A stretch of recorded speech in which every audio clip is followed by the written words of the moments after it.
let's go to Alex Jacobs, who is a fourth-year medical student at the University of Minnesota and an aspiring global health researcher. In addition to studying financial corruption in Suriname, he has conducted research on topics including Surinamese slave revolts, the clinical ethics of using body mass index in patients with disabilities, and the epidemiology of alcohol use in Ugandans living with HIV. He had perhaps the most unique title of any paper I've seen in about 10 years. It was great. Pork knockers, powder people, and a fully criminalized state, the dynamics of illicit financial flows in the Surinamese gold sector. This was a tie for second place. We could not make a choice between Alex's paper and Chad's, so we split the prize. We've done this in the past, but it just goes to show the quality of the papers we had this year. Alex, over to you. Thanks for the intro, and Bilal, thanks for such a good presentation. That was really impressive. I will share my screen. Can everyone see that? Great. Yes.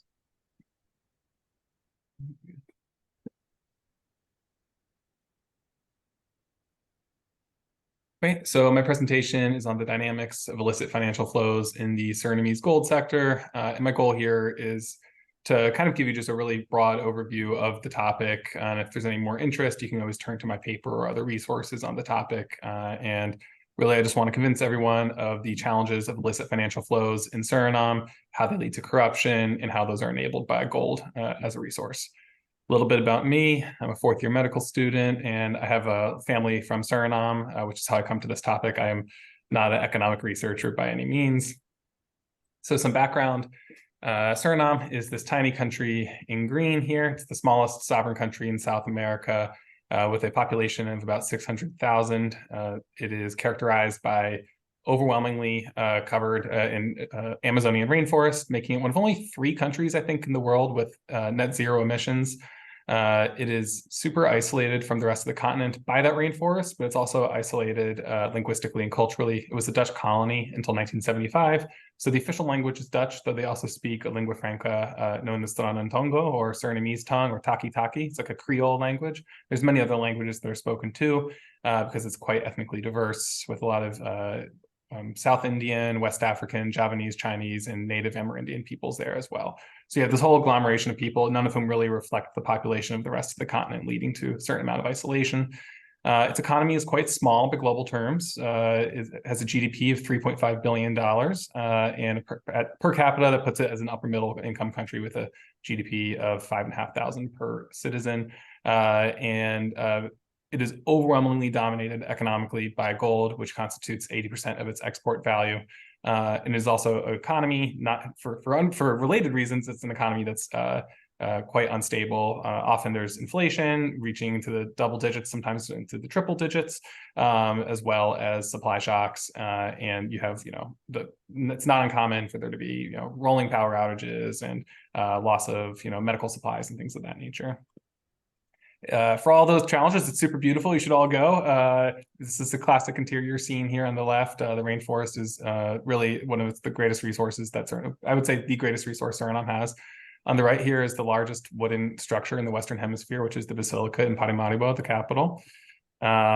Some just modern political history. So since gaining independence from the Kingdom of the Netherlands in 1975, Suriname has endured some low-scale civil wars, coups, and economic crises. In 1980, the democratically elected leader was overthrown by this gentleman on the left, Desi Bouterse, who has exerted control for the past 45 years. He's been a military dictator. He's been a party leader to the present, and he was the democratically elected president from 2010 to 2020. And he has really introduced a sort of attitude of state criminality. This has been well documented. He has actually been found guilty in absentia in the Netherlands for cocaine trafficking. He's been accused credibly of murdering political opponents, and his son, I believe, is still in prison in the United States for aiding Hezbollah with arms trafficking. Suriname, as I mentioned earlier, is completely dominated by the gold trade, which, as you can see in the chart on the right, constitutes $2.83 billion of export value in a country with a GDP of $3.5 billion. This makes it vulnerable to a lot of sort of economic shocks, also opens it up to corruption. So one of the major themes of this paper is that gold is a really sort of the perfect mechanism by which you can transmit funds illicitly. And Suriname sort of has the curse of being wealthy in relative terms with its gold, but also being prone to corruption as a result. And I will go into that here. So Suriname, one report recently described it as a fully criminalized state. So Bouterse, the guy we saw a couple slides ago, actually ran a cartel called the Suri cartel in the 90s, was doing cocaine weapons running for the FARC from Colombia. As I said, he's been found guilty. It's not just that this guy who has been involved in the government is himself a criminal. It's that the whole sort of state apparatus has at various times been given over to criminal activity directly, or at least the tacit approval of criminal activity. Which means that it is a place that's ripe for corruption, and as a result, it is ripe for illicit financial flows to fund those corrupt mechanisms. And as we see this quote here at the bottom, there's no better mechanism for laundering money than gold. Why is that the case? First of all, it's universally valued and it's fungible. So, gold in the UAE is the same as gold in Switzerland, and that makes it really easy to exchange funds across borders.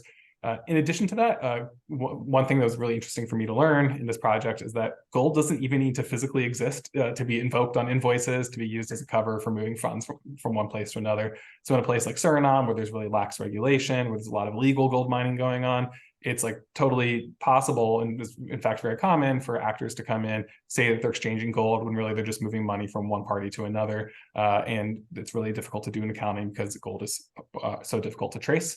A key part of this is that at Suriname, a large amount of the gold that they export ultimately comes from other countries. And so this requires a little bit of explanation, but it's estimated between 30 to 60% of the physical gold that Suriname exports comes from either Brazil, Guyana, Colombia, or French Guiana.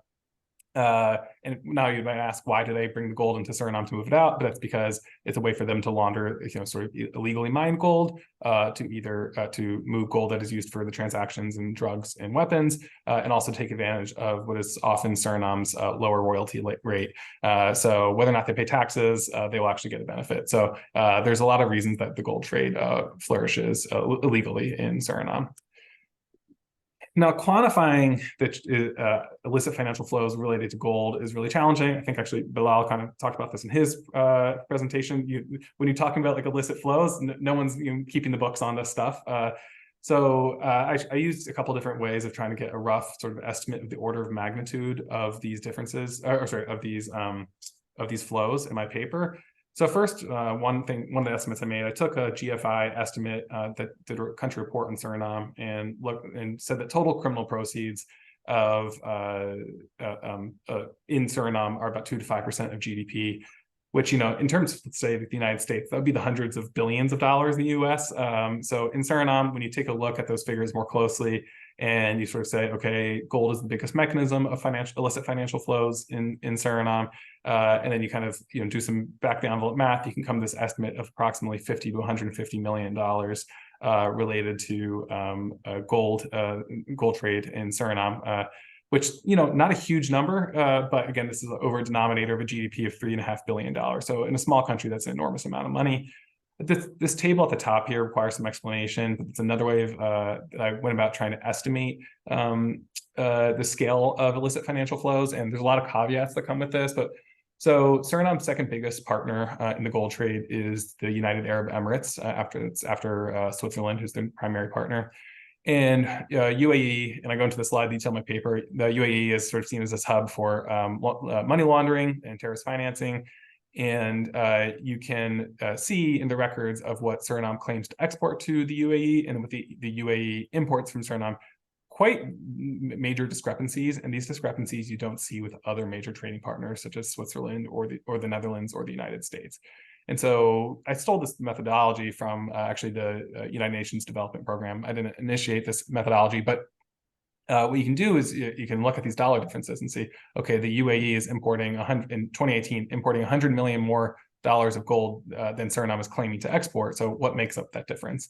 And one of the thoughts is that is the point at which gold that has been illegally exported outside of typical border controls is making its way into trading partners' hands overseas. And you can see there's this enormous range from 9% in 2021 to 93% in 2019. And so I think these numbers have to be taken with a heavy grain of salt, and they're not like a precise measure necessarily of the illicit flows. But they give you a sense of the scale from maybe $50 million in the low end to the low hundreds of millions of dollars in the high end, and that conforms with the other estimate I made. So that kind of gives us a sense overall of how much money we're talking about.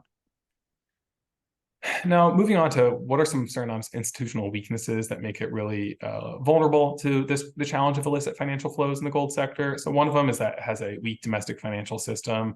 It has a very corrupt central bank. There was a huge news story locally several years ago in which about $100 million of private bank deposits went missing. The bankers woke up one day and their bank's accounts were disappeared. And again, $100 million, huge amount, but really by most standards. But again, this is in a country with a really small GDP.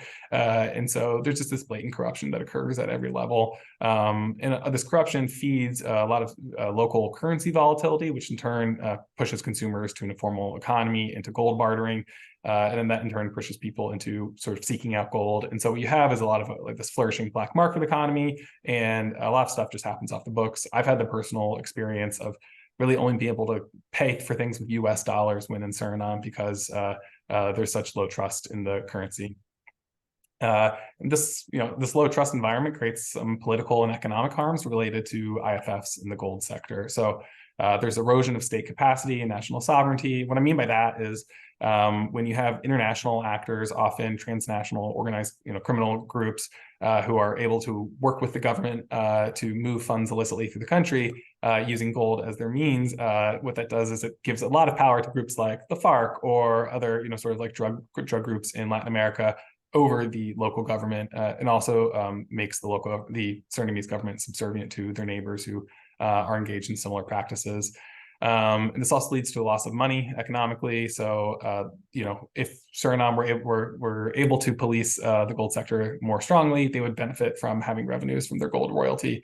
However, so much of the money, as we saw on the previous slide, sort of slips around those mechanisms. So the illicit flows through gold really cost the Surinamese people at the end of the day.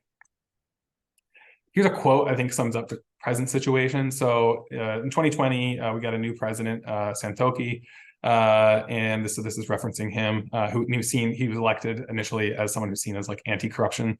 It says the current Santoki coalition has only made promises to the people of Suriname. Poverty has risen alarmingly, while, for example, corruption, patronage, and nepotism are rampant. And I really just think this kind of summarizes the fact that while it's easy to blame a lot of the criminality on one particular former dictatorial leader, the rot runs deep, and it's more of a political cultural challenge at this point than it is any single person's responsibility. And there's also a lot of social harms that occur in this context. So the ties between government and organized crime, or really the union of those two things, lead to violence. It's not uncommon in mining areas to hear about a lot of violence. And because there's so much benefit from being tied to the gold market and being tied to the criminal groups that work with gold as a means of money laundering, it pushes a lot of people into illegal mining. And so this means that for maroon communities in the interior, they get pushed into environmentally harmful, dangerous, illegal mining operations, and also more violent situations. The maroons I should describe here are a group of people who are descended from slaves. They escaped in the 18th and 19th centuries, or in the 17th centuries, from slavery in Suriname, and developed these sort of West African style communities in the interior. There's tens of thousands of them still who live there, and many of them work in the gold trade as well, which is a very dangerous trade to be a part of. And part of that is because in Suriname, when you're working in the gold trade, what you're doing is you're working with mercury. Although its use is officially outlawed, mercury is a really cheap and easy way to separate gold from other ore that's surrounding it.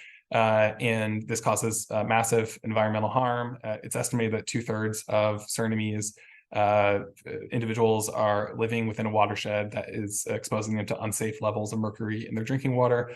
This also leads to deforestation through the gold mining pits that dot the interior. I've flown over the interior, and you just see these like huge like maws open up in the forest. It's really, really sad. And it's part of the tragedy is that Suriname is so heavily forested, and in the age of climate change, it's this sort of incomparable resource that the country has. And so pushing people into gold is a real tragedy. There was a New York Times article actually about the harms of mercury in specifically Surinamese gold mining just this past September. So I recommend a read if anyone's interested in the topic. So now moving on to some policy approaches to limiting the reach of illicit financial flows in the gold sector. And I have three sort of broad recommendations, which would be to uphold the extractive industries transparency initiative standards to which Suriname is signatory, to create a single window system trade, a single window system to facilitate the trade of gold, and to join the Edgemont Group of financial intelligence units. So the EITI is a global standard for transparency and accountability in the extractive sectors. Although Suriname has been signatory since 2017, the most recent EITI report essentially says Suriname is not upholding these standards at all. This is, I think, essentially quite common. Any of us who work in international development spheres know that a country can often sign on to agreements that it is unable for political or economic reasons to actually uphold.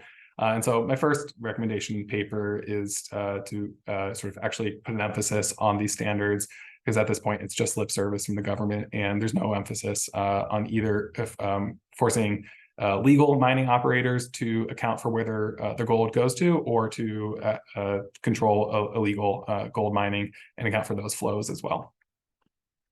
My next recommendation is pretty simple, and it's to create a single window system for trade. And the idea here is really just to reduce the human touch points that occur in the gold trade. In my paper, I go into a lot of detail about kind of all the different ways that corruption enters into the gold exporting system in Suriname, but creating a standardized system would go a long way to improving accountability and transparency, and also reducing inefficiencies such that you can create a more streamlined way of getting gold out of the country that also reduces the opportunities for corruption. And another recommendation I make is to join the Edgemont Group. So Suriname is one of very few countries in Latin America to not have joined the Edgemont Group, which is an international consortium of financial intelligence units that brings sort of the best of anti-money laundering tools and counter terrorist financing tools. So it's like bringing the best and brightest to Suriname to help sort of enhance state capacity in the fight against illicit financial flows. I also touch on my paper upon the importance of central bank reform. As I said earlier in this presentation, the central bank is quite corrupt. However, legislatively, it is at a really unique sort of nexus in the financial system in Suriname. It is both the central bank, so in terms of setting monetary policy for the country and having some control over currency reserves, but it's also it's the Treasury. And so it is the main regulator of the banking system, and essentially the only player in the financial industry in Suriname. There are no foreign banks that operate in the country for the most part. And so I really identify the central bank as the place where reform needs to occur within the government structure, because you can't rely on the elected leaders very often in Suriname. So at this point, I would say it gets an F based off of recent corruption scandals, but it's also the place where power is structurally present, where reform could occur. And I also in my paper highlight the importance of the Surinamese diaspora. There are actually, I think by some measures, there's more people of Surinamese descent overseas than in Suriname, particularly in the Netherlands. And the Surinamese are highly educated, highly motivated. They love their homeland. However, there are so many push factors keeping people away from Suriname and not enough pull factors to bring them back. And I think that if some reforms that were aimed at reducing corruption and improving development would bring some people home, and would in turn that would improve the political situation and hopefully have a lot of potential positive externalities. So in conclusion, kind of the whole rough overview, the gold trade serves as a medium of money laundering for criminal enterprises and corrupt state actors in Suriname. The illicit financial flows related to gold negatively affect politics, society, and the environment. There are multiple institutional reforms that the Surinamese government can pursue to reduce this problem. However, I say all these things with a lot of humility because I think that wonkish solutions are only as good as the elite buy-in and political, cultural dynamics that allow people to actually pursue them. And I'm a realist about these issues, and so I think that while I have a lot of hope for Suriname, I think it comes down to a change in culture at the political level for these reforms to take place. And I end my paper in this presentation with this note of urgency because Suriname is so vulnerable to corruption and illicit flows because it is so dependent on a single resource that is fungible and difficult to trace, and that is gold. However, there's another fungible, difficult to trace resource that Suriname is on the cusp of exploring to a large degree, which is that Suriname is about to have an oil boom. There's a lot of news that Total Energies, the French conglomerate, has been exploring a major block off the Surinamese coast. Anyone who follows the oil in that part of the world will know that there's just the largest oil reserves in the world extend from Venezuela to Guyana and potentially over into Suriname. And Guyana is in the middle of a huge oil boom, and this is a contiguous block that's just in Surinamese water. So reform is necessary if Suriname is to avoid sort of a deepening of the resource curse that it already experiences. And I just have this kind of sad resonance that at least occurred to me, which is on the top left here, you see the different oil exploratory blocks that are present in the Surinamese waters. And you see all these foreign names, foreign companies that are extracting wealth from Suriname that, one should be skeptical will actually benefit the people of Suriname. And then I was looking at this famous map, at least famous in Suriname, this 18th century map of the plantations in Suriname. And, there's similar sort of foreign buyers carving up blocks of Surinamese land and extracting wealth and bringing it to different continents. And whether it was in the 1750s or in the 2020s, Suriname has always faced this challenge of people who are taking advantage of its incredible resources to their benefit and to the harm of the people in the country. So I end on that somewhat bleak note, but it's also a note for urgency. Thank you. Very good. Thank you, Alex. That was a really good overview of a paper that looked at a country, Suriname, that doesn't get a lot of coverage. While the gold issue is fairly well reported, Suriname isn't on the tip of people's tongue. A great way to sort of highlight an issue with a country that doesn't get a lot of coverage. I think Rot Runs Deep is a perfect sort of bumper sticker for the paper. It's exactly right. Without sufficient transparency and democratic institutions, accountability is lacking, and you get this generational corruption that doesn't seem to ever change. And so paper was very well written and organized, and I appreciate your efforts on this.